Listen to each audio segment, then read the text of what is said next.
सब लोग उम्मीद करता हूँ अच्छे होंगे। मैं हूँ सन्नी और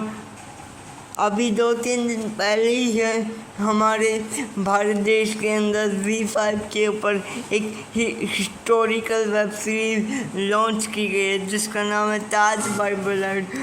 आप आज की इस वीडियो में हम आपको बताएंगे इस वेब सीरीज़ की पूरी सच्चाई क्या है और इस वेब सीरीज़ में क्या दिखाया गया है। सबसे पहले हम आपको ये बता दें कि इस वेब सीरीज़ में को ए सर्टिफिकेट मिला है। जिसकी उम्र 18 साल से कम है वो इस वेब सीरीज़ को नहीं देख सकते। इस वेब सीरीज़ के अंदर बादशाह अकबर के दौर का भारत दिखाया गया है और इसके अलावा उस वक्त की कहानी दिखाई गई है जब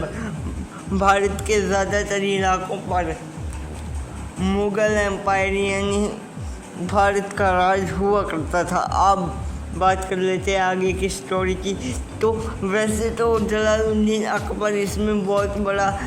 इस वेब सीरीज में जलालुद्दीन अकबर को बहुत बड़ी सल्तनत का सुल्तान दिखाया गया है, लेकिन इस वेब सीरीज़ में होता ये है कि अकबर की कोई बेटा वगैरह नहीं होता, इसलिए अकबर अपने बेटों की दुआ के लिए सूफी बुजुर्ग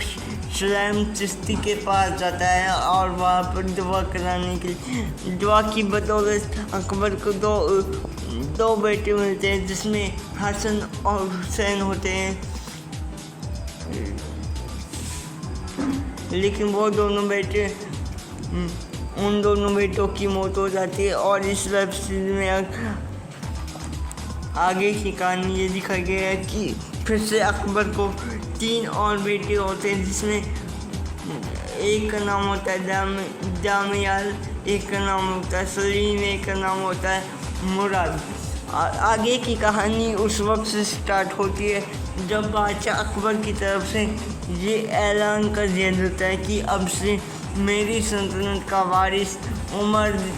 देखकर नहीं बल्कि काबिलियत देखकर चुना जाएगा, चाहे वो बड़ा हो या छोटा। ये बात सुनते ही सारे शहजादों में अपनी अपनी काबिलियत साबित करने की रेस चालू हो जाती है और हम आपको बताते चलें कि इन शहजादों की क्वालिटीज़ और कमज़ोरियाँ भी अलग अलग होती है। जहाँ एक तरफ जामिया हद से ज़्यादा सीधा होता है यानी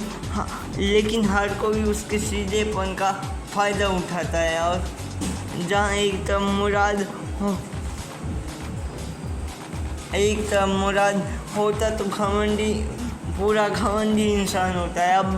बचा एक और बेटा जिसका नाम सलीम होता है और जिसको जहांगीर के नाम से जाना जाता है। वो होता तो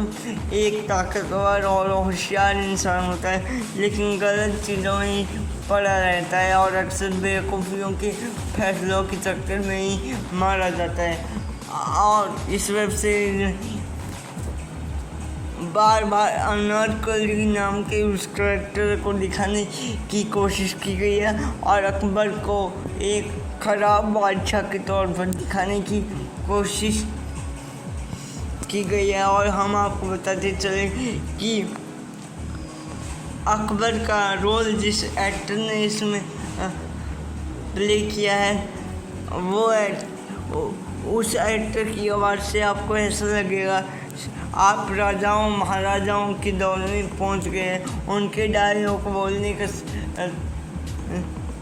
जो तरीका वगैरह होता है वो चीज़ें आपको ये फील कराएंगी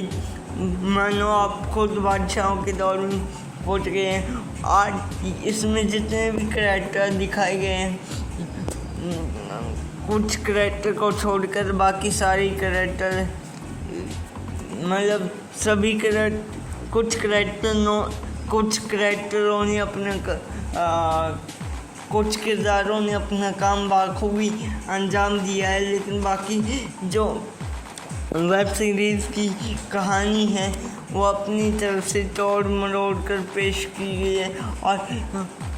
हालांकि इस वेब सीरीज़ को बनाने वालों ने ये दावा किया है कि उन्होंने सिर्फ मुग़ल एम्पायर की कुछ तारीखी रिकॉर्ड को ही उठाया, बाकी जो कहानी वगैरह है, जो भी सीन वगैरह वो सब अपने तरफ से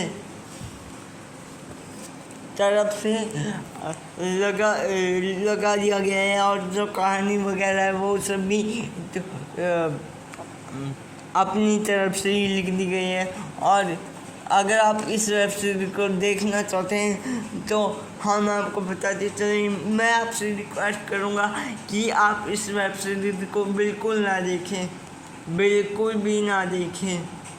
क्योंकि ये वेब सीरीज कोई देखने के लायक ही नहीं है। इस वेब सीरीज में जिस तरह की चीज़ें कुछ राइटर इस तरह के हैं जो आपको किसी भी नॉर्मल इंसान तो उस वेब सीरीज को देखना भी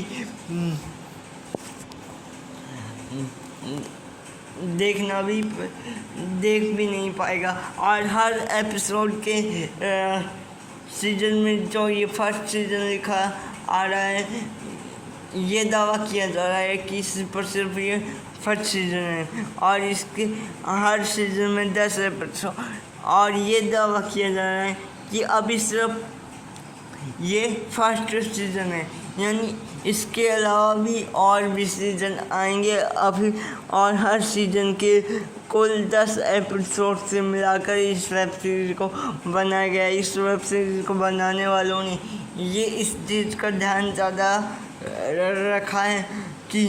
लोगों का सिर्फ मनोरंजन करने के लिए वेब सीरीज बनाइए, और इस चीज़ का ध्यान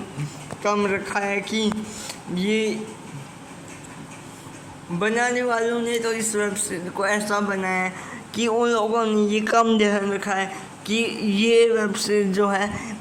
इतिहास पर खड़ी उतरनी चाहिए, इतिहास पर, लेकिन इन चीज़ों का इन लोगों ने बिल्कुल भी ध्यान नहीं रखा है, और ये वेब सीरीज सिर्फ और सिर्फ मनोरंजन के लिए ही बनाई गई है।